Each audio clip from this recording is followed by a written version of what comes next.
A lot of CEOs are so unidimensional that they are not exposed to anything other than their work.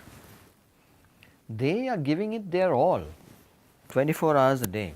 They are focusing on sales, targets, reviews, feedback, analysis, strategy, tactics, etc., to the exclusion of everything else in their lives. Many of them have very challenging relationships at home. They've lost touch with their own interests and hobbies. And surprisingly, a lot of CEOs have lost the ability to read because they simply don't have the time to read. And so they've lost the skill and the ability to read. Their reading capabilities have atrophied because they've not used it. So they have become so immersed in their own world of work that they've lost touch with the rest of the world. Unfortunately, all work and no play makes Jack a very dull boy. And that's a real problem for CEOs, because all said and done, the CEO is actually the chief encouragement officer, which means that every employee, every subordinate in the organization is looking for a personal connect with the CEO, and that connect determines how motivated the employee is.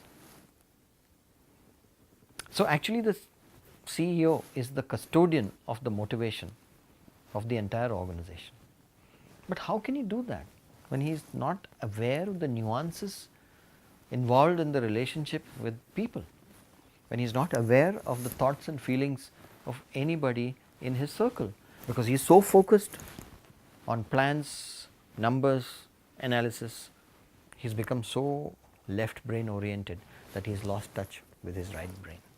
Creativity, interests, hobbies, passions, relationships hold no interest to him. So like I said, he's become a very unidimensional person. That's very dangerous for a CEO, because he's then losing the ability to be an inspiring presence.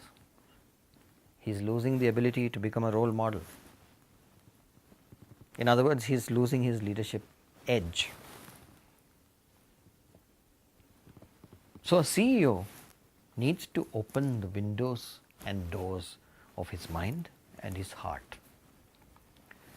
He must understand that he has to explore, experiment, play and do things outside his domain of work in order to come back refreshed with new perspectives. He must be able to take from other domains.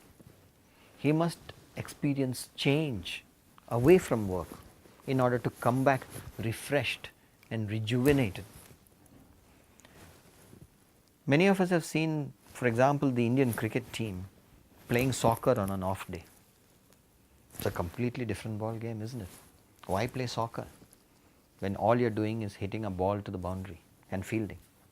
It is to bring a different perspective, a certain freshness and a certain kind of relaxation that the boys are made to play soccer. That makes them better cricketers. So CEOs need to expand their horizons, explore and experiment and enjoy things other than work, because all said and done, work is only one subset of your life. If work becomes your entire life, then I am afraid you're heading for burnout, and your contribution to your organization and its success is definitely going to reduce and evaporate. So my suggestion is, protect yourself from being a boring CEO, a unidimensional CEO, and expand your thoughts, your ideas, your experiences by doing many other things other than work. And funnily enough, all those experiences will feed back in and help you become a better CEO.